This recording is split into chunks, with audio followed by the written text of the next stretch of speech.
la seguridad es como los frenos del carro en las empresas y en las organizaciones. Pues nos evita que nos hackeen, que tengamos que pagar multas, pero principalmente la seguridad nos sirve para ir más rápido. ¿Por qué? Porque si ustedes tienen frenos, saben que si aceleran van a poder disminuir la velocidad, entonces se atreven a ir más rápido. Lo mismo sucede con la seguridad en las organizaciones. Nos sirve para ir más rápido. ¿Quiénes de acá solo estudian?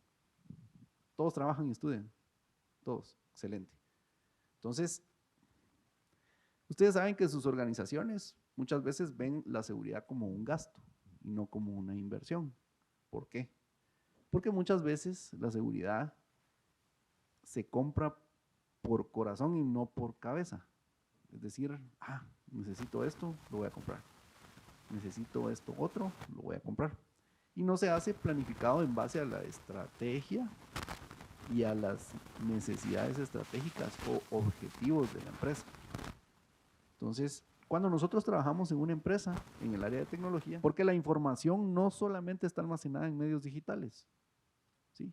La información está en la mente de las personas, está expresada verbalmente, está en medios físicos, impresa, en medios digitales también, pero la información tiene muchas formas de estar.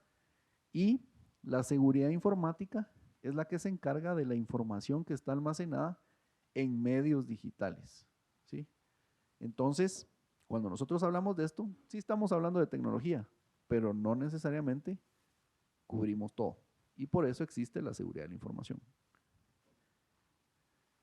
Esta gráfica nos muestra lo que es la seguridad informática dentro de toda el área de manejo de riesgos, ¿sí? Todo va enfocado a disminuir o a reducir los riesgos, todo lo que hacemos en seguridad. Y todo eso tiene que ver con cosas más amplias, por ejemplo, con continuidad de negocio. ¿Alguien ha escuchado eso? ¿Sí? ¿Alguien? Que levante la mano. ¿Quién ha escuchado de continuidad de negocio? O recuperación de desastres. También. Entonces, si se dan cuenta, aquí en el diagrama hay una intersección pequeña entre continuidad de negocio, seguridad de la información, tecnología y obviamente lo absorbe toda la parte de riesgos. Pero acá tenemos tecnología y su gobernanza y no todo tiene que ver con seguridad. Es bien específico este diagrama y nos enseña que seguridad no necesariamente es tecnología. Entonces, ¿qué es lo que pasa? Nosotros venimos y tenemos en nuestra empresa ciberseguridad. Ponemos un firewall, ponemos anti-malware, ponemos un IPS. ¿Sí saben qué es un IPS? IDS, todos. Excelente. Si alguien no sabe, por favor me interrumpe, no hay problema. Tenemos un área de continuidad de negocio y tenemos un área de tecnología que es bastante buena. Pero ¿qué pasa? Los atacantes siempre van a responder a las defensas que uno ponga, ¿sí?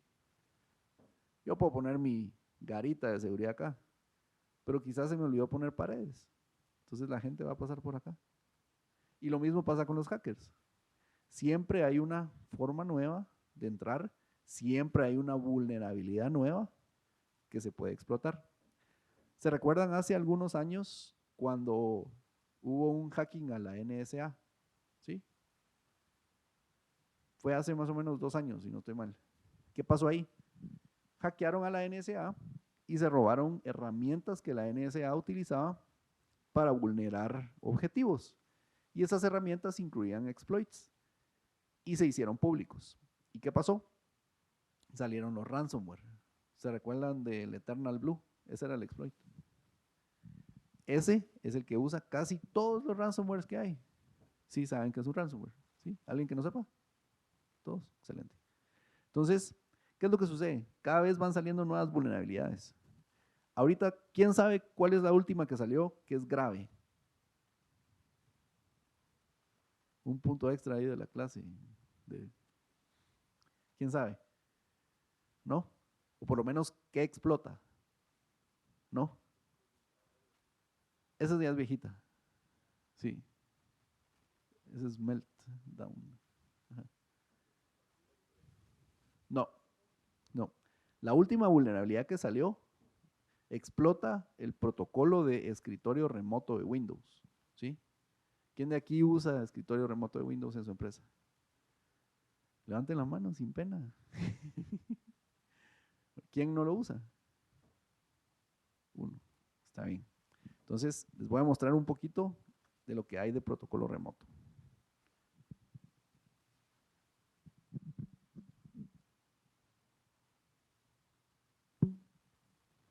Entonces, para esta demostración, voy a usar algo que se llama Shodan. ¿Lo conocen? ¿Sí? ¿Sí lo conocen todos? ¿Alguien no lo conoce? Shodan es el Google de las IPs públicas y de los dispositivos que tienen una IP pública. ¿Sí? Si yo pongo acá una búsqueda, es probable que dependiendo de los parámetros que yo ponga, me saque un resultado que va a contener dispositivos que tienen IPs públicas. Entonces, por ejemplo, yo quiero ver cuántas IPs públicas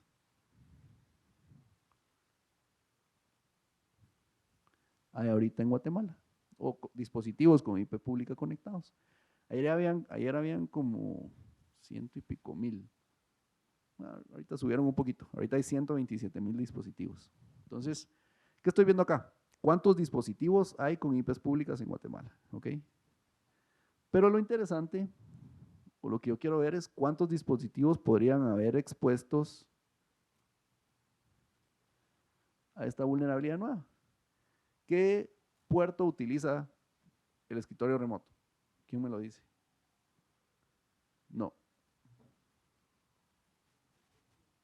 no. 3389. Entonces vamos a buscar todas las computadoras que estén públicas, ojo, públicas, accesibles desde China, desde Rusia, desde cualquier lugar a través de Remote Desktop.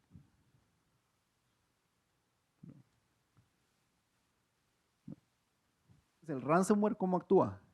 Explotaba una vulnerabilidad y buscaba a los demás hosts que hubieran dentro de la red, que tuvieran ese puerto abierto y estuvieran vulnerables. Esta vulnerabilidad actúa exactamente igual. Entonces, quiere decir que hay 1098 hosts que podrían ser infectados desde China, desde Rusia, desde cualquier lugar. Y esos 1098, ¿cuántas computadoras en promedio habrán en cada red de una empresa?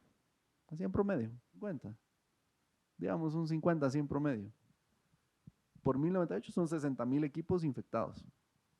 Entonces, al final esto es exponencial, entonces se vuelve un poco más grave. Entonces ahí están todos estos. Mira, hasta Windows 2003. Entonces, viejísimo. Entonces, ¿por qué sucede esto? Porque tenemos malas prácticas. ¿Quiénes? Nosotros. Ustedes que están aquí sentados, nosotros los que aseguramos, los ingenieros en sistemas, los administradores de redes. Entonces, por eso es que es tan importante tener buenas prácticas. Entonces, regresemos a la presentación.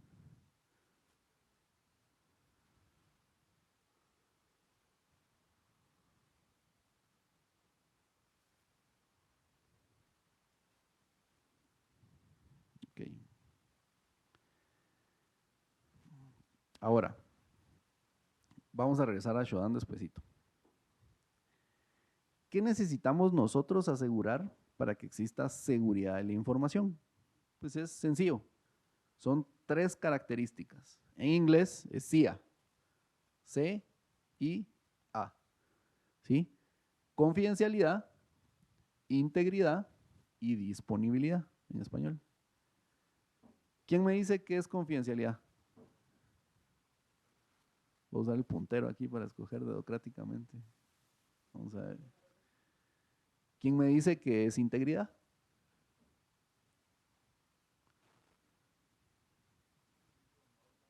¿Perdón? Con normas, más o menos. Allá atrás, la señorita. ¿Qué es integridad?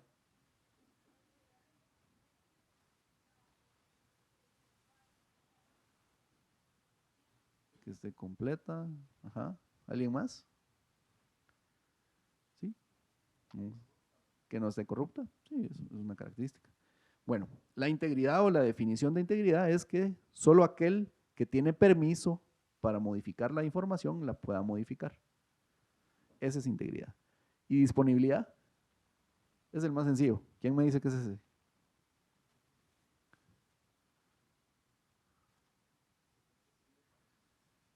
Excelente, esa es la definición. Que esté la información accesible cuando se necesita ser accedida. ¿Por qué? Porque en cada uno de estos, tanto en confidencialidad, integridad y disponibilidad, hay niveles. ¿Qué quiero decir con eso? ¿Creen ustedes que la empresa sobreviviría un día sin facturar? Levanten la mano los que sobreviven un día sin facturar. Ninguno. ¿Sin correo electrónico un día? Ninguno. ¿Sin la página web? Tal vez, depende del rubro de la empresa, ¿verdad? Si se les cae la intranet, por ejemplo, si ustedes tienen una, pues un día depende también, ¿verdad? Entonces, hay distintos niveles de disponibilidad, de integridad y de confidencialidad. Y ahora, hablando de datos confidenciales, ¿ustedes creen que el DPI es algo confidencial?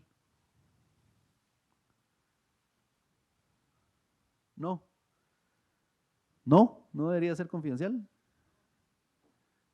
No es, debería, sí.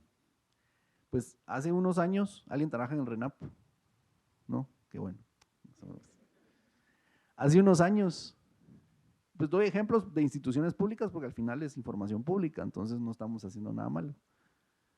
Hace unos años el RENAP sacó esto y lo publicaron en prensa libre y dijeron, publiquemos el listado de todas las personas que no han venido a traer su DPI, pero incluyamos los datos de las personas, como el departamento, el municipio donde viven, el nombre, el apellido y el CUI. Y el CUI, saber qué es el CUI. Pues el CUI es el número de DPI también. Así es. Es tu DPI, tu licencia, en teoría algún momento va a llegar a ser tu NIT, etcétera. Y así publicaron muchas páginas. Creo que fueron, vamos a ver cuántas páginas fueron. Al final fueron, todavía está cargando. Quiero ver, es que no logro ver el número, pero fueron como 1600 páginas. ¿Cuántos DPIs tiene cada página, más o menos? Aquí hay 5, 10, así a la 15, 20, 25, 30, 35, 40, como 50. Por 1600, ¿cuántos DPI son? 1600 son un montón, ¿verdad? Y resulta, más o menos, 80,000 personas. Y resulta que hay otro sitio del Estado, no hay ningún marero aquí ni extorsionista, ¿verdad?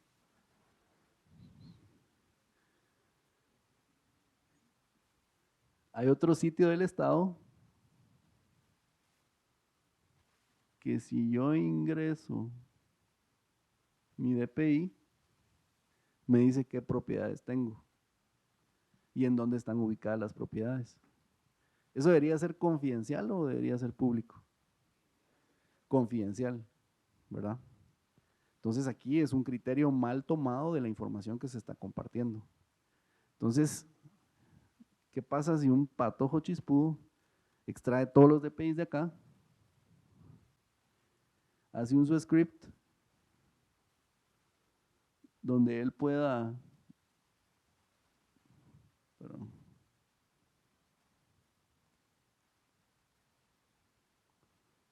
quiero ver,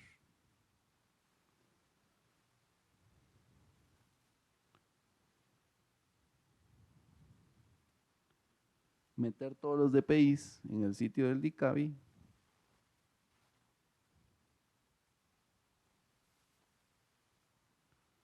mediante un script y guardar todos los resultados. ¿Qué base de datos tendría ahí? Persona, dónde vive y qué propiedades tiene y su número de PI. Entonces, desgraciadamente eso puede ser pan para extorsionistas, para gente maliciosa, entonces es complejo, ¿verdad?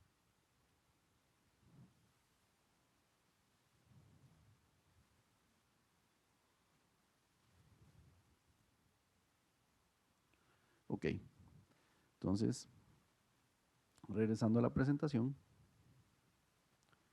dijimos que necesitamos estas tres cosas y la conservación de estas tres cosas es seguridad de la información. ¿Sí? ¿Estamos de acuerdo? ¿Sí? Bueno, pues resulta que hay algo que nos sirve para ver qué nivel tenemos que poner en cada una de estas cosas. Y eso se llama modelado de amenazas. ¿Sí? ¿Alguien ha escuchado el modelado de amenazas? ¿No? Ok. Hay un muy buen libro de modelado de amenazas que se llama, el autor es de apellido Shostak, por si lo quieren buscar, se los recomiendo. El modelado de amenazas nosotros lo usamos en el día a día, aunque ustedes no se den cuenta. Por ejemplo, hoy que se levantaron y decidieron la ruta que iban a tomar para ir al trabajo, ¿qué hicieron? Algunos quizás levantaron el Waze y vieron la ruta, otros quizás pensaron por aquí va a haber tráfico, entonces mejor me voy por allá. ¿Y qué era el tráfico? Una amenaza, ¿sí o no? Ahora, ¿han escuchado hablar de vulnerabilidades también? ¿Sí? ¿Cuál es la diferencia entre una vulnerabilidad y una amenaza? ¿Quién me la dice?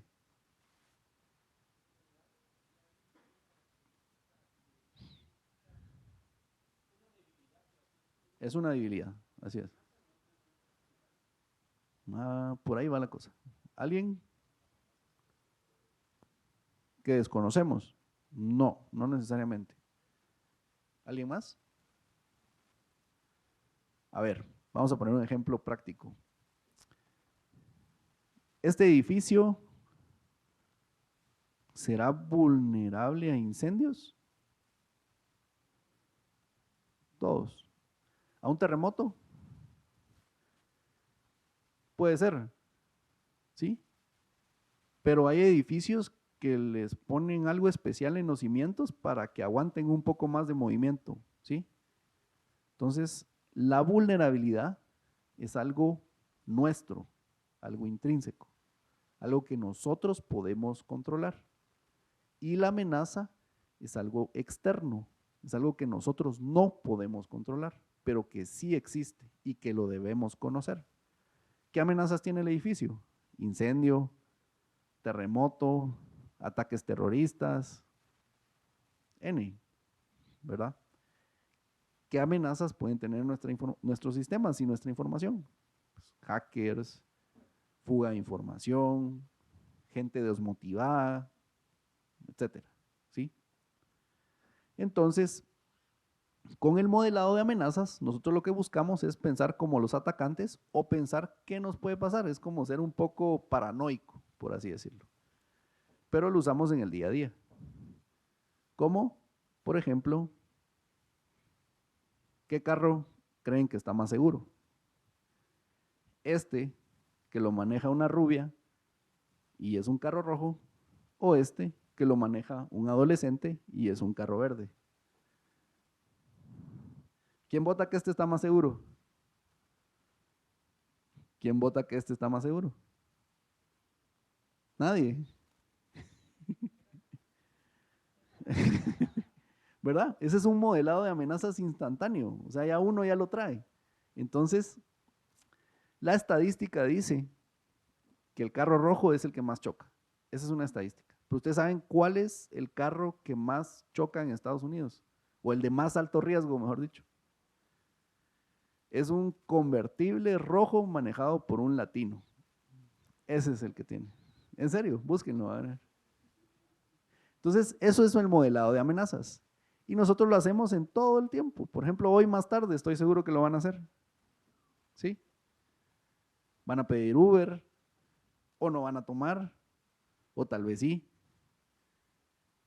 Y ¿Será que hacen modelado de amenazas acá? A ver, una dama, una voluntaria. ¿Usted hace modelado de amenazas cuando conoce a alguien? ¿Será que tiene trabajo? ¿Será que es decente? ¿Será que... ¿Sí o no? ¿Sí? ¿Y ustedes cuando conocen a una mujer? Pues, no hacen modelado de amenazas. Ok, está bien. Se vale, se vale.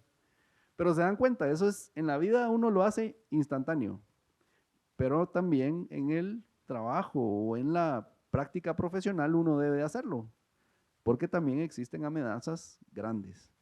¿Y qué hacemos? ¿Cómo nos defendemos de las amenazas? Pues buscamos mecanismos de seguridad. ¿Qué es un mecanismo de seguridad? Cualquier hardware, software o control que nosotros impongamos para disminuir el riesgo de una amenaza explotando una vulnerabilidad. Como por ejemplo, firewalls, anti-malware o cámaras de seguridad. ¿Sí? Esa es la primera cámara de seguridad que hubo. Creo que no se mira bien. Ahora, ¿qué hacemos con esto? También tenemos que conocer nuestras debilidades, ¿sí? Eso es muy importante. Y por eso se hacen análisis de riesgos, se hacen análisis de vulnerabilidades en las empresas, se hacen pruebas de penetración para conocer qué es lo que nos duele y cómo podemos protegerlo. Entonces vamos a regresar a Shodan para mostrarles unas cositas.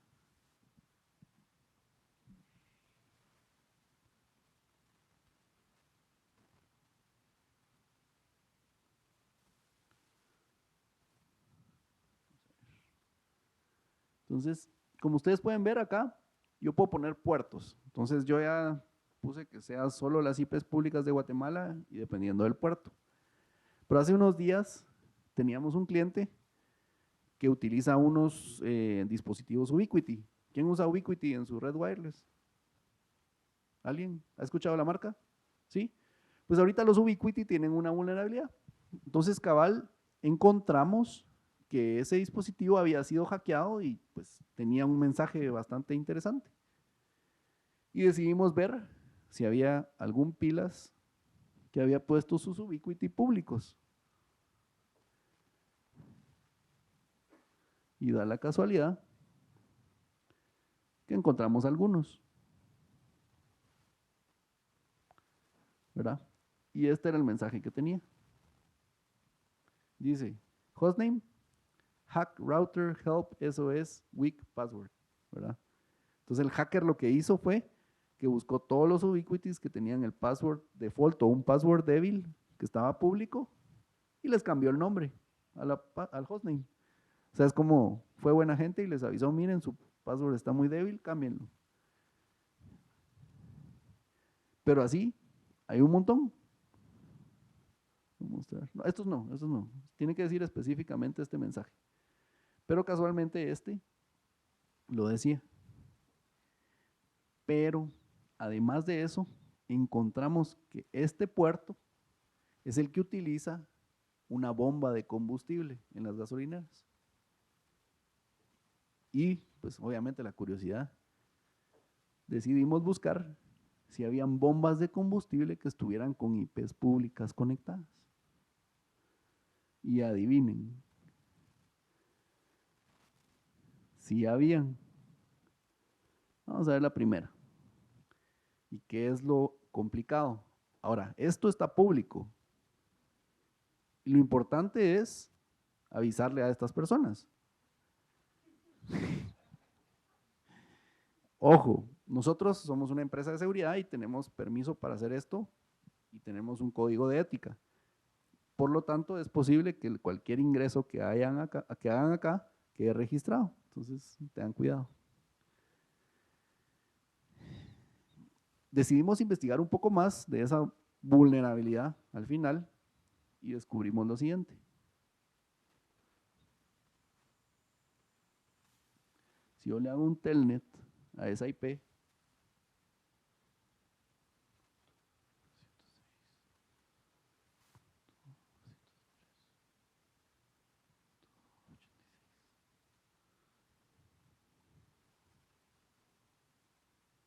6, espacio 1. Ok, miren esto. ¿Sí logran ver ahí?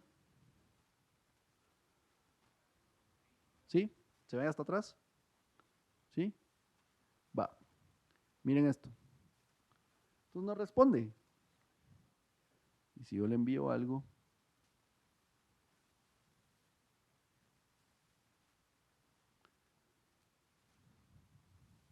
nos contesta. ¿Y qué data nos está dando?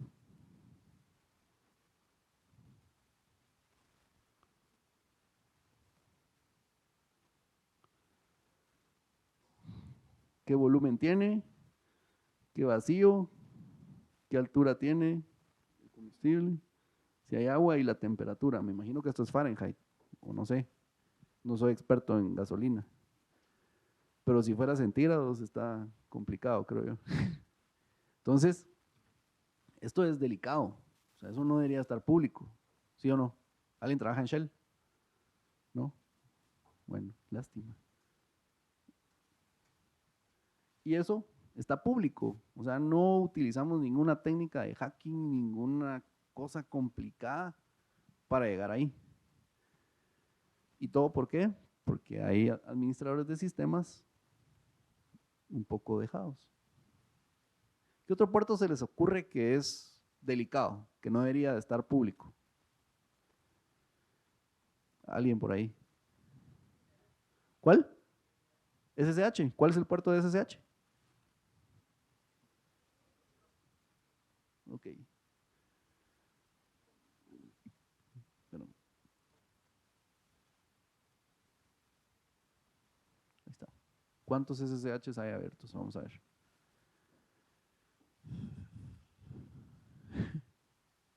2.961 dispositivos con el puerto de SSH abiertos en Guatemala. Y aquí están los sistemas operativos,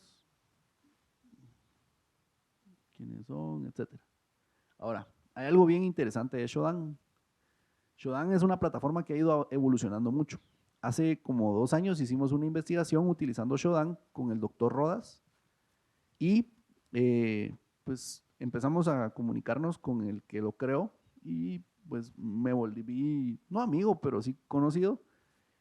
Y él, por buena gente, la verdad, nos abrió Shodan, así con todos los features, a cualquier dirección .edu. Entonces, si ustedes quieren usarlo para investigar cómo están las IPs públicas de su empresa o donde trabajan, pueden crear una cuenta con una dirección .edu y van a tener acceso a todos los features. Eso es algo muy, muy valioso, porque generalmente tiene un costo.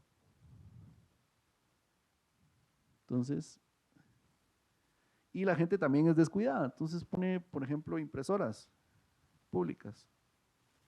¿Deberían estar públicas o no? No, totalmente no. Entonces, impresoras públicas, que podría configurarlas en mi computadora e imprimir desde aquí hasta allá. Otra cosa, servidores web, ¿verdad?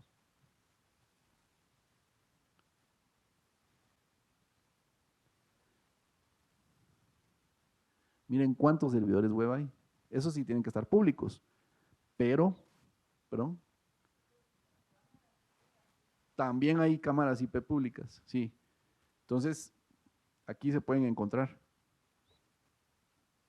Y lo más sencillo, además de Shodan, uno puede usar Google y suponiendo que encontramos una cámara, no sé, una marca de cámaras, Netgear, digamos, webcam,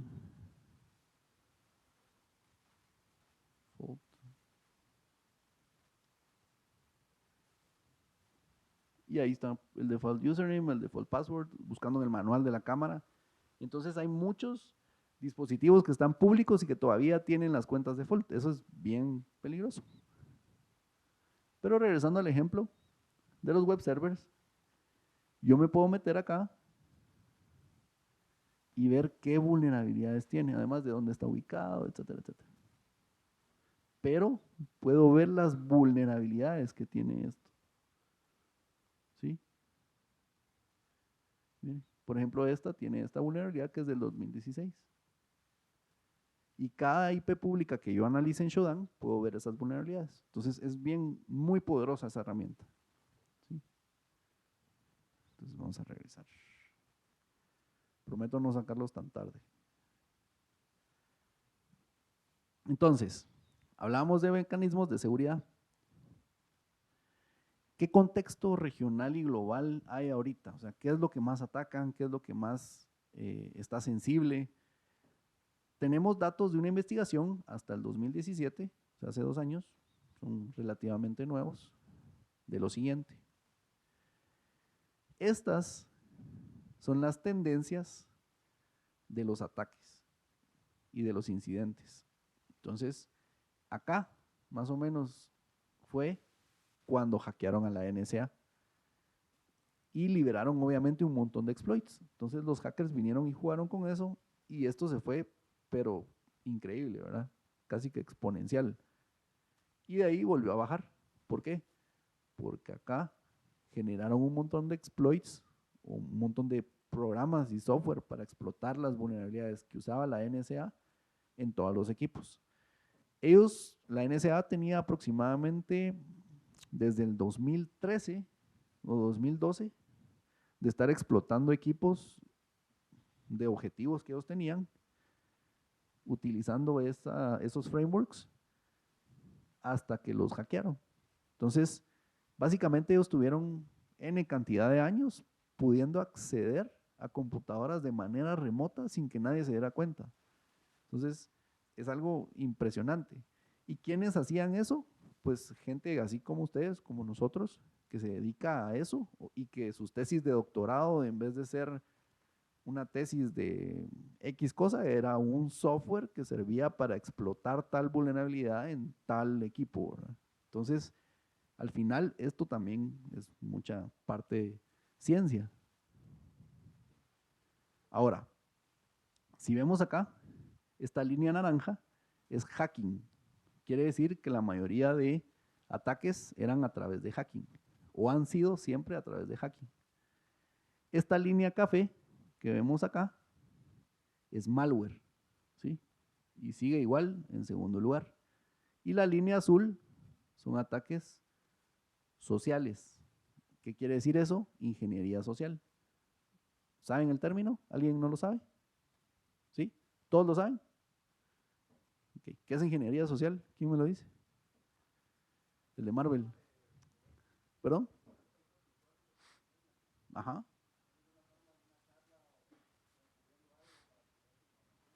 Sí, esa es una respuesta válida. La ingeniería social es, valga la redundancia, la ciencia que utiliza la psicología y la palabra o el convencimiento o las vulnerabilidades de una persona para extraer información. Esa es ingeniería social.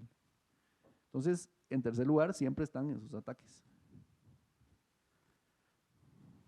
Ahora, ¿quiénes ejecutan esos ataques? ¿Quiénes son los actores generalmente? Casi siempre son externos, ¿sí? Casi siempre. Pero también en gran mayoría internos. ¿Sí? ¿Qué atacan? ¿Cuáles son los activos que estos atacantes buscan? En primer lugar, servidores.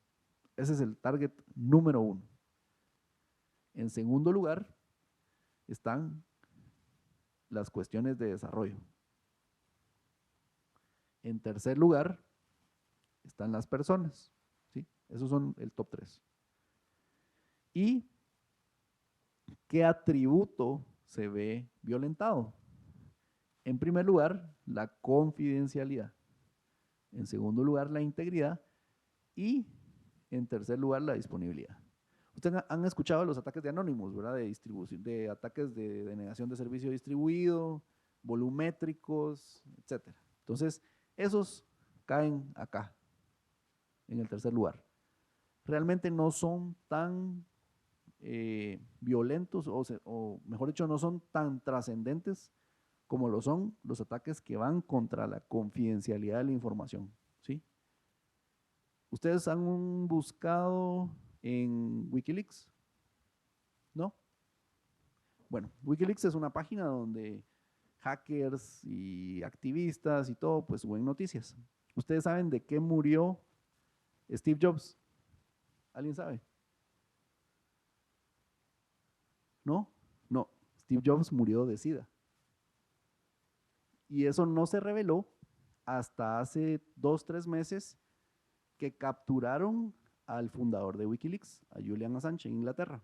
Cuando a él lo capturaron, él tenía una amenaza de que si lo capturaban iba a liberar todos los secretos que él sabía. Y parte de esos secretos era este. Entonces, si ustedes buscan en Wikileaks la causa de muerte de Steve Jobs, ahí les aparece todo el historial médico, donde él le detectaron SIDA como en el 2000 algo o 90 y algo, y ahí aparecen todos sus exámenes. Entonces, eso es bien complejo, porque al final es data sensible, data confidencial. Imagínense si eso se hubiera revelado antes de que él muriera, cómo se hubieran caído las acciones de Apple, ¿verdad? Esas consecuencias son las que ellos querían evitar. Entonces, haciéndolo un poco más visible, acá tal vez no se logra ver, pero se ve esta área más sombreada. ¿Por qué? Porque representa a los servidores, que son víctimas de hacking, y que se ve perjudicada la confidencialidad. Entonces, si ustedes tienen un servidor que tiene información sensible y que está público, ese es su activo de mayor riesgo, ¿sí? Ahora, ¿qué tipo de data es la que más buscan los atacantes? Antes, en el 2010, la data más buscada era de tarjetas de pago, ¿sí? Vamos a hacer una pausa con eso. Y les voy a mostrar algo.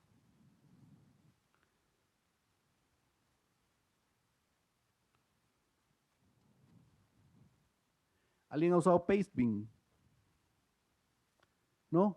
No han programado ustedes. Pastebin es una página donde yo puedo poner código acá y ya solo mando el link. ¿Por qué? Porque a veces cuando uno manda código de un programa a través del correo electrónico, en un zip o en algo, el correo lo detecta como que fuera virus. Entonces no deja enviarlo. Entonces es más fácil acá pegar el código, envío el código y ya, en un link. Pero desgraciadamente también lo utilizan para otras cosas.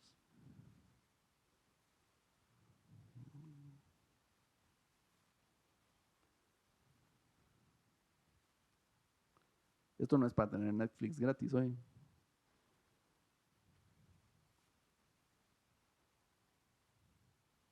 Miren esto. ¿Qué creen que es? No, está bonito y todo, pero aquí hace falta algo, el nombre de la persona. ¿Pero por qué lo ponen así? Porque son hackers que muestran lo que consiguieron y lo quieren vender. Entonces, quieren todo completo, paguen y ya obtienen toda la base de datos. Entonces, hace mucho tiempo, en el 2010,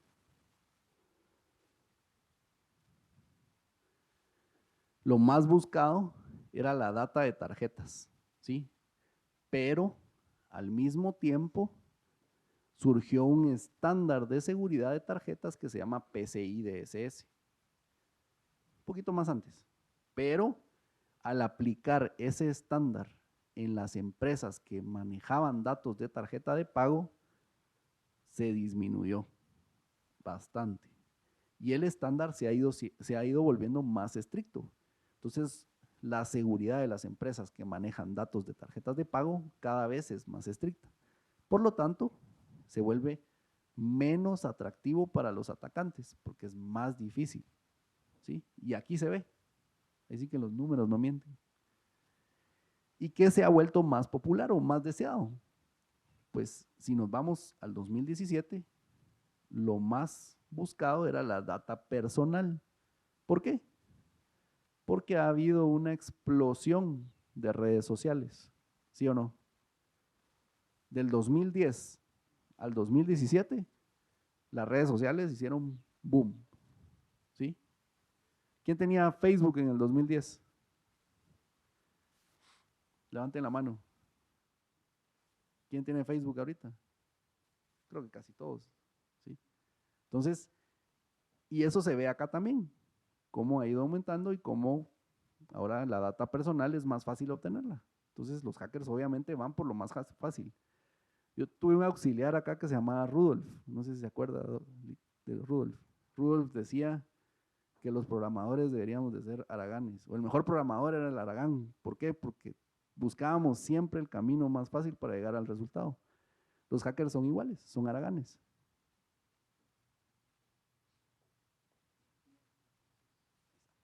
Entonces, ahora, ¿qué data o qué tipo de data, perdón, qué empresa o qué tipo de empresa es la más atacada actualmente? ¿Cuál creen que es? Salud. ¿Por qué? ¿Qué creen que compran los laboratorios? Data de salud de personas. Viene un laboratorio y quiere hacer una investigación. ¿Qué es más fácil? ¿Comprar la data existente o generar la investigación de cero? Complicado. Y a veces, pues, la data puede estar anonimizada, pero al final los hackers van atrás de esto. Ahora, de la data de salud. ¿Por qué? Porque también puede servir para extorsiones. ¿Sí? En segundo lugar, las empresas de retail y las empresas públicas o organizaciones públicas, mejor dicho. ¿Sí? En tercer lugar, perdón, estas están en empate casi, pero en tercer lugar, los hoteles. ¿Quién de aquí se atreve a conectarse a una Wi-Fi de un hotel? No dicen, pero en Starbucks sí, ¿no? Y en la de la Galileo, sí. Entonces, acá podemos ver qué tipos de organizaciones son las que son más afectadas. Y eso es interesante, ¿por qué? Porque vamos viendo cómo se va moviendo, o como lo vimos acá, cómo se va moviendo los estándares, como en PCI, que disminuyó, o en las redes sociales, que subió, o por ejemplo, en los secretos, que sube y baja, o en esta, por ejemplo, que es la médica, que está subiendo también, y esto va a subir mucho más. ¿Y qué pasa en Centroamérica y en el Caribe? O sea, algo más cercano a nosotros. Pues también que el crecimiento en ciberseguridad va subiendo. Ya casi todas las empresas están conscientes de los riesgos que existen e invierten en eso. Había una gráfica, son todas las empresas de ciberseguridad que hay ahorita en el mundo. Todas. ¿Por qué les muestro esto? Porque realmente ahorita en el mundo la necesidad por personas que sepan de seguridad es altísima. Cada día somos más dependientes de la tecnología. Cada día necesitamos más estar conectados para poder hacer todas las cosas que hacemos en el día. Y las empresas, pues obviamente necesitan estar seguras. Entonces, imagínense, o sea, todas estas son empresas de ciberseguridad. Y hay en todas las áreas, en endpoint, en firewalls web, seguridad de aplicaciones, consulting, seguridad móvil, IoT, automóviles, casas, smart homes, etcétera. Entonces, es un área donde yo los invito a pues, indagar un poco más. Aquí hay una maestría en seguridad que es buena. Hay cursos libres, por ejemplo, está el de CCNA de Security, eso es una buena introducción. Y campo hay. Entonces, continuando con esto. ¿Y qué podemos hacer nosotros en nuestras organizaciones? Muchas gracias.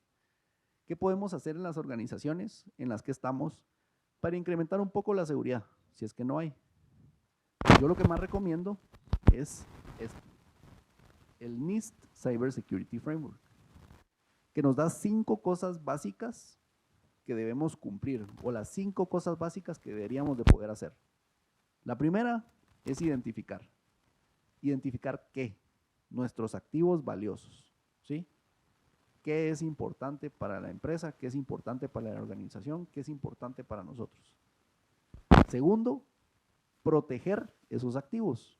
¿Cómo los vamos a proteger? ¿Qué mecanismos de seguridad, qué controles vamos a utilizar para protegerlos? El tercero es detectar. ¿Cómo vamos a detectar si algo que no debería estar sucediendo está pasando en nuestra organización a nivel de información, a nivel de nuestros activos? La cuarta es responder. Si sucede algo, ¿cómo respondo? ¿Qué hago? Tengo un plan de manejo de incidentes. Tengo un plan de recuperación. Y la quinta es recuperación. Si pasa algo e impacta mis procesos y yo ya no puedo seguir produciendo, ya no puedo seguir operando, ya no puedo seguir vendiendo, ya no puedo seguir facturando, ¿cómo me recupero? Entonces, esas 5 cosas básicas son las que toda organización debería de tener, por lo menos, desde las más chiquitas hasta las más grandes. Un ejemplo de una organización chiquita, bueno, un taller de carros, es un ejemplo. Identificar cuáles son mis activos valiosos en el taller. Tal vez es mi base de clientes, mi CRM, mi correo electrónico, el sistema con el que analizo los carros, no sé. ¿Cómo lo protejo? Bueno, puedo comprar un par de antivirus, puedo comprar un disco duro externo para hacer backups. ¿Cómo detecto que pasa algo? Pues el antivirus ahí me va a avisar, se vale. ¿Cómo respondo?